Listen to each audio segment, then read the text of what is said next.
Can you point us to evidence showing that drugs that are given out for free are ending up in the hands of children? Oh, I don't have to. You just have to ask the police, and even the so-called experts have now been caught on television or on tape saying that they're being diverted. And in BC, the Public Health Authority, which has been a great advocate of this radical scheme, has admitted that it's ending up in the hands of children. Adam Zivo from the National Post has done intrepid reporting on this, where he's shown that the cost of a hydromorphine tablet has dropped on the street, has dropped by like 95%, because as soon as the addicts get the drugs, they resell it so they can buy something more potent, and it has being handed off to kids. So look at what the public health activists and even there's one so-called doctor here in town who was caught on tape admitting that there's diversion of those drugs. So the evidence is in, and it's final. And I would also encourage the media to be more responsible. It is just so irresponsible for you to go and quote people who profit from the ongoing drug crisis as though they are experts. They are not experts. If they were experts, their policies, which have been implemented over the last 9 years, would not have caused 40,000 deaths, would not have seen an over 100% increase in opioid overdoses. The last thing they want is for the crisis to end, because they're making so much money off of it. We've got to stop feeding the activist class and start providing treatment and recovery. I would encourage you, if you're going to cover this drug issue, stop talking to the people who caused the problem. Start talking to the recovery centers. I would ask, why don't you ask the people, when you interview them, why don't you ask them, how many people have you got off drugs? Call them up, the local public health authorities, ask them how many people they've gotten off of drugs. Because it's interesting, the media rewards these people for the carnage that they're causing. You call them experts. They're not experts.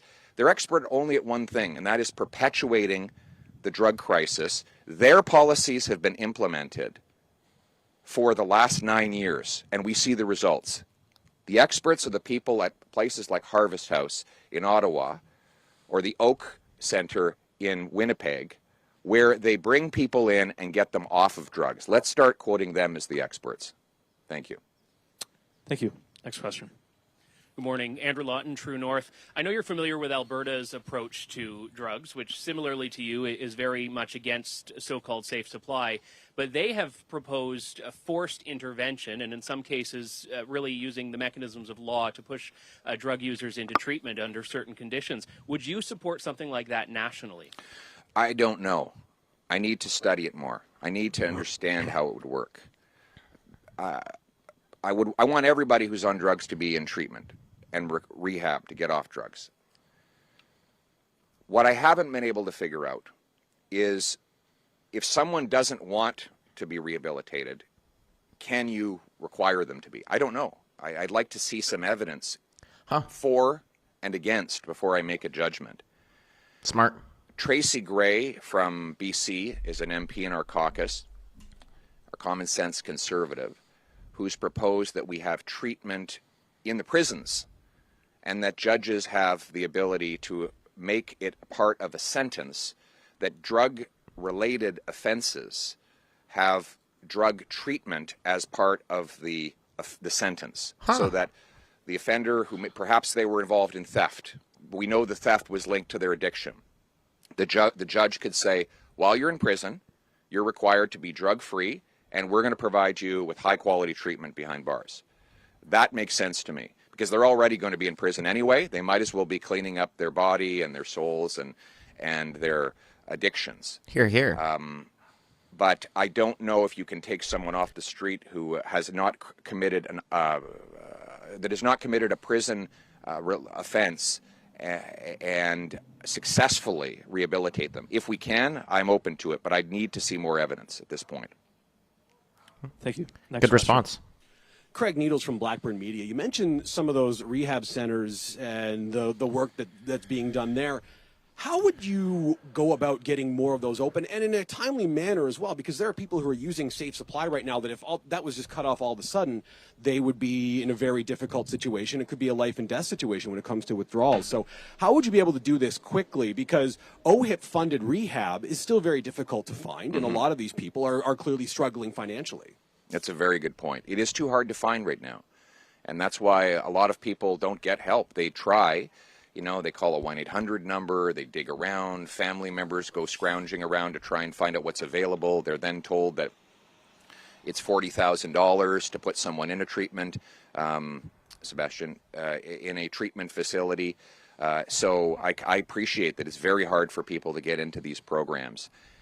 But that's why we need to repurpose the money that's now being spent on unsafe supply and harm production. Stop giving money to academics, bureaucrats, activists, and others who are perpetuating the problem, and fund the treatment facilities so that they can expand. We have treatment facilities. The problem is there are not enough of them. So, you know, if you went to the places that have proven track records of getting people off drugs, and you said, if we repurpose some of the money we're already spending, could you expand your service to more people? That I think is the best way to do it. And as I would do across government, I think we should pay for results. We should pay organizations that actually get results. The result is to get people off drugs. And as we get closer to the election, we will have more details on how we will repurpose those dollars to put them into treatment and recovery to bring our loved ones home drug-free. Hear, hear. Thank you. Thank you. This will be the final question. Good morning. Sean Irvin from CTV News. Just along the lines of what you've been talking about already this morning, Mr. Poilievre, in regards to drawing kind of a tough line of what your party is proposing. Scott Cortese is with the London Area Community Health Centre, just located over here. During the police announcement, which I know your party is very familiar with, said that, you know, he wants a little time to come up with better protocols, better options, better avenues. Is there any compromise here? You've drawn quite a line this morning, but is there any compromise opportunity where you could work with some of these folks, come up with a modified plan, or is there strictly one option here in your mind? Are you talking, sorry, on what subject? Are we talking now drugs or crime? I'm talking safe supply, sir. Well, again, you know, how can you possibly report on the story when you're already using government propaganda? It's not safe. Yes, that's the problem. You're using the term they're using. How can you, so you've decided, you've already made up your mind, you're going to report their statements as though they're true. Well, why are you using their language?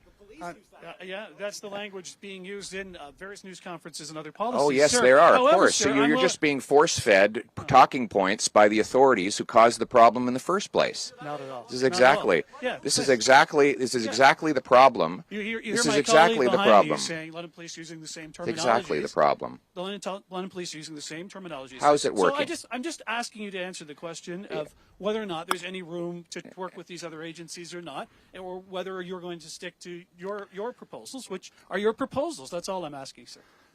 My proposal is recovery and treatment. Am I going to give more money to these agencies that have caused the crisis? No. They're not going to get any more money. They've caused the mayhem. Have you been around? Have you seen the tent cities? I lived in this very neighborhood for 8 years. Have you seen the tent cities? Yes, I've seen them. Okay, and you think that these agencies are doing a good job?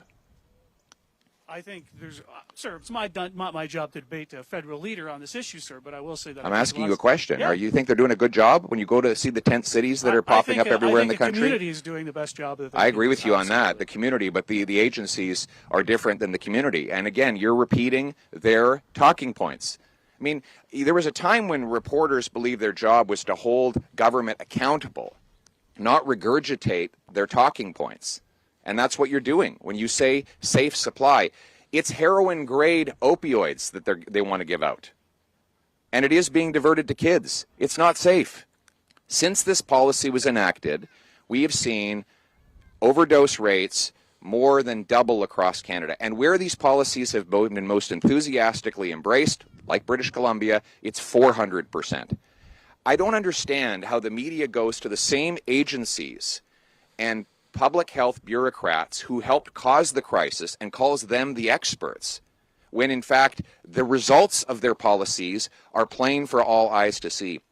There's 256 homeless encampments in Toronto now. 50 of them have opened up in 3 months alone. The 25% of Canadians are living in poverty. We've had 40,000 people die of drug overdoses. The approach that we're taking, that the NDP Liberals and the bureaucracies that they employ are taking, is only making things worse. I will be taking that money and giving it to treatment and recovery services, not more drugs. Frankly, these NDP Liberal bureaucrats and activists who have been sucking up all the money are responsible for the crisis. We saw in BC, the public health authority there wants to make drugs available in corner stores everywhere. They want to have something called compassion clubs where the government would give drugs out for people, to drug distributors who would wander around giving them out freely to anybody who wants them. This is why we're in the mess. We need a drastic departure from the nightmare that the radical, wacko, NDP Liberal agenda has caused in our streets. We need to lock up hardened criminals. We need treatment and recovery. We need to ban hard drugs. We need to bring our loved ones home drug-free. Thank you. Here. Thank you.